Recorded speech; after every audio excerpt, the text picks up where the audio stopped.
శ్రీ గురుభ్యో నమః. చైత్ర పురాణం 19వ రోజు 19వ అధ్యాయం. ఈ అధ్యాయంలో తాంబూల దాన మహాత్యాన్ని వర్ణించారు. శుక్లాంబరధరం విష్ణుం శశివర్ణం చతుర్భుజం ప్రసన్నవదనం ధ్యాయేత్ సర్వ విఘ్నోపశాంతయే. ఏం చెప్తున్నారు ఇందులో? శంభుడు కర్కసుడితో చెప్తున్నాడు. అంటే నిన్నటి కథ కొనసాగింపు అన్నమాట. ఈ అధ్యాయంలో శంభుడు కర్కసుడితో ఈ విధంగా చెప్పడం మొదలుపెట్టాడు. కాంచీపురానికి చేరుకున్నాం. ఇకపై ప్రయాణించి చైత్రమాసంలో నిర్మలమైన సరయూ నది జలాల్లో మునగడం కోసం అయోధ్య పట్టణానికి వెళ్ళాలి అని చెప్పాడు. బ్రాహ్మణుని మాటలు విన్న కర్కసుడు బ్రాహ్మణుని సరయూ నదిలో స్నానం చేస్తే ఏమొస్తుంది, ఎందుకు చేయాలి, వివరంగా చెప్పమని అడిగాడు. భక్తి తత్పరుడై ప్రశ్నించిన కర్కసుడితో బ్రాహ్మణుడు మధుమాసంలో సరయూ నదిలో స్నానం చేస్తే రఘునాథుడు అనుగ్రహిస్తాడు. శ్రీరాముడు అనుగ్రహిస్తే మానవుడు ఈ భూమి యందు సమస్త శుభాలను భోగాలను పొందుతాడు. ఈ శరీరాన్ని వదిలిపెట్టిన తర్వాత మోక్షాన్ని కూడా పొందుతాడయ్యా బోయవాడా అన్నాడు. అది విన్న కర్కసుడు నా యందు దయవుంచి మోక్ష స్వరూపాన్ని గురించి చెప్పండి అని ప్రార్థించాడు. అప్పుడు ఆ బ్రాహ్మణుడు భార్యతో, చూసావా ఈ ఆశ్చర్యం, అరటి పండ్లు చైత్రమాసంలో దానం చేసిన కారణంగా బోయవాడుగా పుట్టిన ఇతడు వేసిన ప్రశ్న ఎంత శుభప్రదమైందో కదా అన్నాడు. అందుకనే మోక్షస్వరూప జ్ఞానార్థం తస్మా దానం ప్రశస్యతే అన్నారు. అంటే మోక్షస్వరూప జ్ఞానం కోసమే దానం చేయాలి అని. దానం వలన ఇంతటి గొప్ప కోరికలు కలుగుతాయి అన్నాడు. తర్వాత కర్కసుడు ఆ కర్కసుని యందు మిక్కిలి ఆదరంతో ఆ బ్రాహ్మణుడు, ఓయ్ బోయవాడా, చాలా మంచి ప్రశ్న అడిగావు, మోక్ష స్వరూపం చెప్తాను విను. స మోక్షోత్వం విజానీహి ఎతో నాస్తి పునర్భవ అన్నారు. అంటే మోక్షం అంటే మళ్ళీ పుట్టకుండా ఉండటమే అని తెలుసుకో అన్నాడు. ఈ మాట విన్న కర్కసుడు మళ్ళీ పుట్టకుండా ఉండటం ఎలా లభిస్తుందో అని నాకు చెప్పమని ప్రార్థించాడు శంభుని. శంభుడు కర్కసుడితో భార్య, కుమారులు, ఇల్లు మొదలైన వాటి పట్ల ప్రీతిని వదిలిపెట్టి రాత్రింబవళ్ళు జనార్దనుని గురించి ఆలోచిస్తూ ఈ శరీరాన్ని నడపాలి. ఆత్మానం బహు పుణ్యోఘైర్నిర్మలీ కృత్యమానసం తత్స్వరూపే యథా తిష్టేత్ సముక్తో నేతరే జనః అన్నారు. అంటే అంతులేని పుణ్య జల ప్రవాహం చేత మనస్సును దోషరహితంగా నిర్మలంగా చేసుకుని ఆ మనస్సుతో ఆత్మస్వరూపాన్ని గుర్తించి ఆ స్వరూపమునందే ఎప్పుడు మానవుడు స్థిరంగా ఉండిపోతాడో అతడే ముక్తుడు. అలా చేయనివాడు ముక్తుడు కాడు అని చెప్పాడు. శంభుడు చెప్పిన మాటలు విన్న బోయవాడు ధనుర్బాణాలను వదిలిపెట్టి శరవేగంగా శంభుని పాదాల మీద పడి రక్షించు రక్షించు అని ప్రార్థించాడు. నన్ను ఉద్ధరించవయ్యా అంటూ వేడుకున్నాడు. ఇంతలో అక్కడ ఒక భయంకరుడైన రాక్షసుడు కనబడ్డాడు. ఆవనంలోనే ఉంటున్న ఆ రాక్షసుడు గట్టిగా అరుస్తూ పెడబొబ్బలు పెడుతూ శంభు కర్కసులను చూసి వాళ్ళ దగ్గరికే వస్తున్నాడు. ఆ భయంకరుణ్ణి చూసి ఇద్దరు వేగంగా అక్కడి నుంచి పారిపోతున్నారు. అంతకంటే వేగంగా పరుగు తీసిన రాక్షసుడు వాళ్ళని చంపడానికి దగ్గరికి వస్తున్నాడు. అప్పుడు శంభుడు తన వద్ద ఉన్న సొరకాయ బుర్రలోని నీటిని తీసుకుని గట్టిగా శ్రీరామచంద్రుని తలుచుకుంటూ ఆ రాక్షసుని ముఖం మీదకి నీళ్లు చల్లాడు.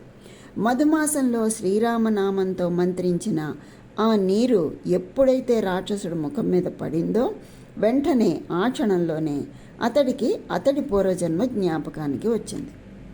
అప్పుడు ఆ రాక్షసుడు దూరంగా నిలబడి శంభుడితో, ఓ మునీశ్వర, భయంకరమైన ఈ రాక్షస దేహంలో నుండి నన్ను రక్షించు, నాకు నా గత జన్మ గుర్తుకు వచ్చింది అంటూ శరణు వేడాడు. ఆ రాక్షసుణ్ణి కుతూహలాన్ని చూసినటువంటి శంభుడు, అసలు నీకు ఈ రాక్షసత్వం ఎందుకు వచ్చిందో ముందు అది చెప్పు అని అడిగాడు. రాక్షసుడు శంభుడితో, పూర్వం నేను జనస్థానంలో నివసించే ఒక బ్రాహ్మణుడిని. అయినప్పటికీ నేను చేయవలసిన ఏ ధర్మకార్యాన్ని చేయలేదు. ఇతరులను పీడించడమే పనిగా కాలం గడిపాను.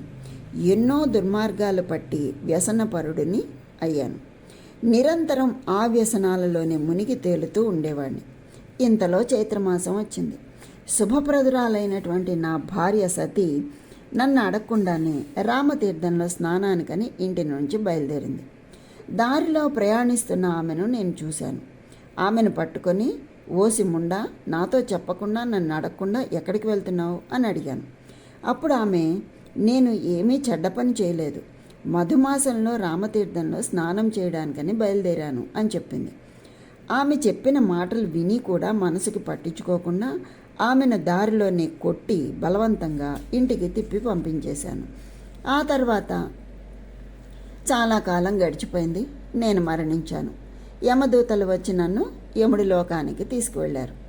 అక్కడ చిత్రగుప్తుడు కూడా నన్ను చూసి పదే పదే చీకొట్టి యమధర్మరాజుతో, ఈ పాపిష్టివాడు చైత్రమాస స్నానానికి అడ్డుపడ్డాడు, అందుకని వీడు మొదట నరక బాధలను అనుభవించి తర్వాత రాక్షసుడై పుట్టి మళ్ళీ పాపాలు చేయడానికే తగినవాడు అని చెప్పాడు. చిత్రగుప్తుడు చెప్పిన మాటలు విన్న యముడు తన భటులతో నీళ్లు లేని అడవిలో వీడిని రాక్షసుడిగా పుట్టించమని అన్నాడు. అప్పుడు ఆ యమభటులు యముడి ఆజ్ఞ ప్రకారంగా నన్ను రాక్షస యోనిలో పుట్టించి వదిలేశారు. అప్పుడు యమలోకం నుండి ఇక్కడికి వచ్చి అప్పటి నుండి ఆకలి దప్పికలతో పీడించబడుతూ ఇక్కడే కాలం గడుపుతున్నాను. ఇప్పటికీ 35,000 సంవత్సరాల కాలం గడిచిపోయింది. ఏ జన్మలో నేను చేసిన ఏ కొద్ది పుణ్యం ఏమైనా ఉన్నదో ఏమో ఇప్పుడు నేను నిన్ను కలుసుకున్నాను. సాధు సంగో గతి ప్రదహ అన్నారు. అంటే సజ్జనులతో కలయిక ఉత్తమ గతిని కలిగిస్తుంది అన్న పెద్దల మాట ప్రకారం నాకు నువ్వు కనిపించావు అన్నాడు. రాక్షసుడు చెప్పిన మాటలు విన్న శంభుడు క్షణకాలం ధ్యానం చేశాడు. అతడు పూర్వం చేసిన పుణ్యాన్ని హృదయంలో తెలుసుకున్నాడు. ఓ రాక్షసుడా, నువ్వు పూర్వం చిన్న పుణ్యకార్యం చేశావు. అందుకే మానవ సంచారమే లేని అడవిలో నన్ను కలవడం జరిగింది. ఒకానొకప్పుడు నువ్వు చైత్ర శుక్ల ఏకాదశి నాడు ఇతరుల ఇంట్లో శ్రాద్ధ భోజనం చేశావు. వాళ్ళు ఇచ్చినటువంటి వస్త్రాలను ధరించి తాంబూలం దక్షిణ తీసుకున్నావు. ద్వాదశి నాడు ప్రాతకాలంలోనే లేచి వెళ్ళి గౌతమి స్నానం చేశావు. నీ చేతిలో నుండి అప్పుడు తాంబూలం జారి పడిపోయింది. నువ్వు ఆ విషయాన్ని మర్చిపోయావు. గౌతమి నదీ తీరంలో పడిపోయిన ఆ తాంబూలాన్ని దక్షిణతో సహా ఎవరో ఒక బ్రాహ్మణుడు చూశాడు. అక్కడ ఎవ్వరూ లేకపోవడంతో అతడే ఆ తాంబూలాన్ని దక్షిణని ఆ ద్వాదశి నాడు తీసుకున్నాడు.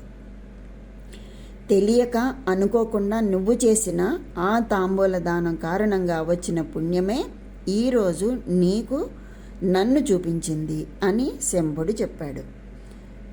ఇది భవిష్యోత్తర పురాణాంతర్గతమైనటువంటి చైత్ర పురాణంలో 19వ అధ్యాయం సంపూర్ణం. కనుక ఆ శ్రీ మహావిష్ణువు యొక్క అనుగ్రహం అందరికీ కలగాలని కోరుకుంటూ